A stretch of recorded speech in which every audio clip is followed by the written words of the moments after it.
Hi friends, मी रोशनी. माय food स्टोरीमध्ये तुमचं सगळ्यांचं स्वागत. आज मी बनवणार आहे मिक्स व्हेजिटेबल ज्यूस किंवा तुम्ही त्याला सरबतही म्हणू शकता. तर आता एप्रिल आणि मे महिना चालू आहे, म्हणजेच गरमीचे महिने चालू झालेले आहेत. तर अशा गरमीमध्ये शरीराला थंडावा मिळण्यासाठी आपण सतत कोल्ड्रिंक्स किंवा वेगवेगळे सरबत वगैरे आपण पीत असतो. तर थंडावा मिळण्यासाठी एक बेस्ट ऑप्शन म्हणून मी तुम्हाला एक सरबत बनवून दाखवणार आहे. ते सरबत इतकं पॉवरफुल आहे, म्हणजे नुसतं ते सरबत नाही आहे, तर त्यापासून आपल्याला खूप शारीरिक फायदे पण मिळणार आहेत. तर गरमीमध्ये आपल्याला थंडावा मिळण्यासाठी बाहेरून आपण जे कोल्ड्रिंक किंवा सोडा वगैरे पितो त्यापेक्षा बेस्ट आपण हे व्हेजिटेबल ज्यूस घरी बनवून जे घेणार आहोत त्यापासून आपल्याला खूप सारे फायदे मिळतात. तर नक्की तुम्ही ही रेसिपी पूर्ण बघा. तर आता मी तुम्हाला या ज्यूससाठी काय काय साहित्य लागणार आहे ते दाखवते. तर चला आपण बघूया. इथे मी 2 गाजर, 1 बीट, 3 आवळे, एक मीडियम आल्याचा तुकडा घेतलेला आहे, 1 लिंबू घेतलेला आहे, थोडीशी कोथिंबीर घेतली, थोडासा पुदिना घेतला आहे आणि थोडासा कढीपत्ता इथे मी घेतला आहे. तर चला पाहूयात आपण आता ज्यूस कसं बनवायचं ते. इथे मी एक मोठं मिक्सरचं भांडं घेतलं आहे. तर आता त्यामध्ये मी सगळ्या भाज्या मिक्स करणार आहे आणि वाटून घेणार आहे.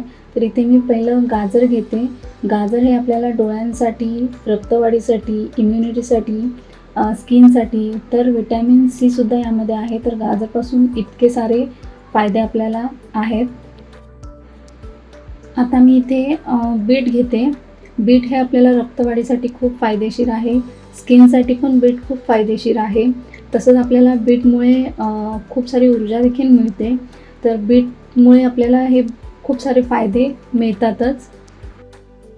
आता इथे मी घेणार आहे आवळा. आवळा तर खूपच बेस्ट आहे. आवळ्याचा फायदा आपल्याला इम्युनिटीसाठी होतो, केसांसाठी, स्किनसाठी, पचनक्रियेसाठी खूप फायदा होतो. तसंच आवळ्यामुळे आपल्याला विटॅमिन सी देखील मिळतं. तर आवळा खूपच फायदेशीर आहे. आता मी इथे घेते आलं. आलं तर पचनक्रियेसाठी खूपच बेस्ट आहे. त्यानंतर मी इथे घेणार आहे कढीपत्ता.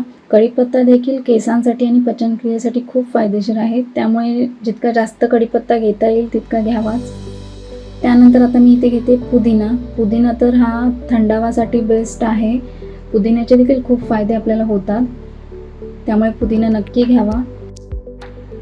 आता मी इथे घेते कोथिंबीर. कोथिंबीर ऑप्शनल आहे, तुम्हाला हवी असेल तर घ्या, नाही घेतलं तरी काहीच प्रॉब्लेम नाही. कोथिंबीर देखील आपल्या शरीरासाठी खूप फायदेशीर आहे.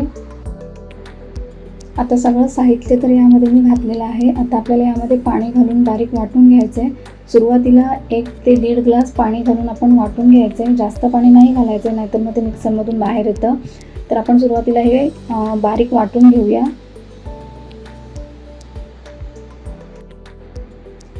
इथे आता तुम्ही बघू शकता माझं हे बारीक वाटून झालेलं आहे. तर अशा पद्धतीने ही पेस्ट होते.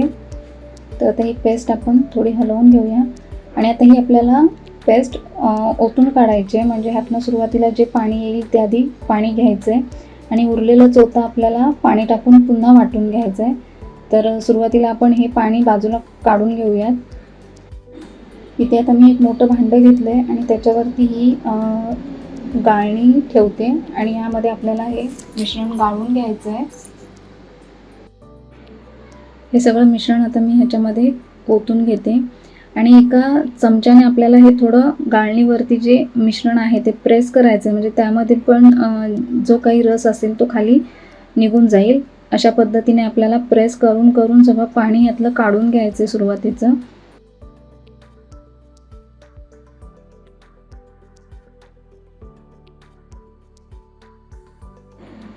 इथे आता मी जेवढं प्रेस करून पाणी काढून घेता येईल तेवढं घेतलं आहे.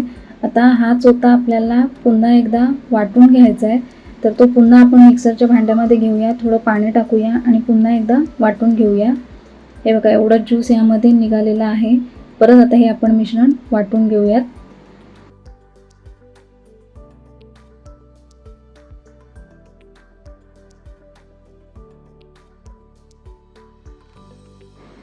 पुन्हा थोडं पाणी घालते मी आता यामध्ये आणि पुन्हा वाटून घेते.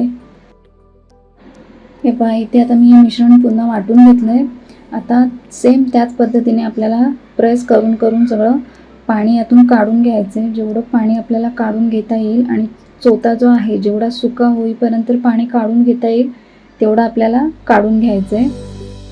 इथे आता मी मिक्सरचं भांडं देखील धुवून त्यामध्ये पाणी टाकून ते पण पाणी यामध्ये घेतलेलं आहे.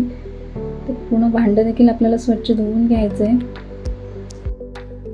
तुम्हाला जर एकदम पातळ सरबत हवं असेल तर तुम्ही हे गाळणीमध्ये असं न गाळता तुम्ही वस्त्रगाळ देखील करू शकता. म्हणजे काय होईल, तुम्हाला एकदम पातळ सरबत पिता येईल. मग त्यामध्ये थोडे कणकण देखील येणार नाहीत. इथे तुम्ही बघू शकता आता आपला चोथा सुका होत चाललेला आहे. म्हणजे त्यामध्ये जेवढं पाणी होतं तेवढं आपण सगळं गाळून घेतलेलं आहे प्रेस करून. हे बघा, आता यातील पूर्ण पाणी निघून गेलेला आहे. हा पूर्ण सुका चोथा उरलेला आहे. तर आता आपल्याला हा टाकून द्यायचा आहे आणि खालील भांड्यामध्ये आपला आता ज्यूस रेडी आहे. हा आहे आपला हेल्दी ज्यूस. तर तुम्ही एका काचेच्या बरणीमध्ये हा ज्यूस भरून ठेवू शकता. साधारणतः 1 आठवडाभर हा ज्यूस तुम्ही फ्रीजमध्ये ठेवून देऊ शकता. जेव्हा केव्हा तुम्हाला असं थंडगार सरबत प्यायची इच्छा होईल तेव्हा फ्रीजमधनं काढून तुम्ही हे सरबत पिऊ शकता. खूप हेल्दी आहे हे सरबत. इथे आता मी एक काचेची बॉटल घेतली आहे. तर माझ्याकडे अवेलेबल होती, तर त्यामध्ये आता मी हे सरबत भरून ठेवणार आहे आणि थोडा वेळ थंड होण्यासाठी फ्रीजमध्ये देखील ठेवून देणार आहे. काय आहे ना की मार्केटमधले ज्यूस जे असतात ते थोडेसे चविष्ट लागतात आणि दुसरं म्हणजे थंडावा मिळतो त्यापासून. बाकी असा विशेष काही फायदा त्याचा होत नाही. पण तुम्ही अशा पद्धतीने जर ज्यूस घरी तुमच्या बनवून 1 आठवडाभरासाठी ठेवलं तर यापासून मी तुम्हाला सांगितलेच आहेत किती फायदे होतात आणि किती फायदेशीर आणि हेल्दी ज्यूस आहे हे. सगळ्याच गोष्टी चवीला चांगल्या लागल्या म्हणून घेतल्यात तर त्याचा काहीच उपयोग नाही. पण हे ज्यूस खूप चविष्ट लागतं. तुम्ही नक्की एकदा करून बघा तुमच्या घरी. खूप आवडेल तुम्हाला हे ज्यूस. आणि मेन म्हणजे खूप पौष्टिक ज्यूस आहे. अगदी लहान मुलांपासून ते वयस्कर माणसांपर्यंत कोणालाही हे ज्यूस तुम्ही देऊ शकता. खूप हेल्दी आहे. नुसता थंडावा मिळण्यात काहीच मजा नाही, तर त्यापासून आपल्याला अनेक फायदे देखील झाले पाहिजेत, तर ते सरबत पिण्यात मजा आहे. इथे आता सगळं सरबत मी या बॉटलमध्ये ठेवलं आहे. आता ही बॉटल मी फ्रीजमध्ये थोडा वेळ थंड होण्यासाठी ठेवून देते. इथे मी फ्रीजमधून ही बॉटल काढले. आता ज्यूस आपला थंड झाला आहे, तर आता मी तुम्हाला एका ग्लासमध्ये घेऊन दाखवते. तुम्ही जर ज्यूस वस्त्रगाळ करून घेतला नसेल तर पिण्याच्या आधी एकदा बॉटल थोडीशी हलवून घ्यायची आणि मग ते ग्लासामध्ये ओतायचे. आता जेव्हा केव्हा तुम्ही ज्यूस प्यायला घ्याल तेव्हा त्यामध्ये 1 अर्धा लिंबू पिळायचा आहे नक्कीच. लिंबामुळे खूप चव देखील येते आणि लिंबाचे तर खूप फायदे आहेतच. गरमीमध्ये तर लिंबू आवर्जून घ्यावा. आता यामध्ये मी चवीसाठी थोडंसं मीठ घालणार आहे. मीठ घालून चांगलं हलवून घ्यायचं आहे. आपलं सरबत आता पिण्यासाठी रेडी आहे. तर नक्की तुम्ही एकदा अशा पद्धतीचं ज्यूस किंवा सरबत तुमच्या घरी ट्राय करा. खूप आवडेल तुम्हाला आणि खूप हेल्दी देखील आहे. तर नक्की एकदा ट्राय करा आणि रेसिपी आवडली असेल तर नक्की लाईक करा, शेअर करा आणि सबस्क्राईब करा.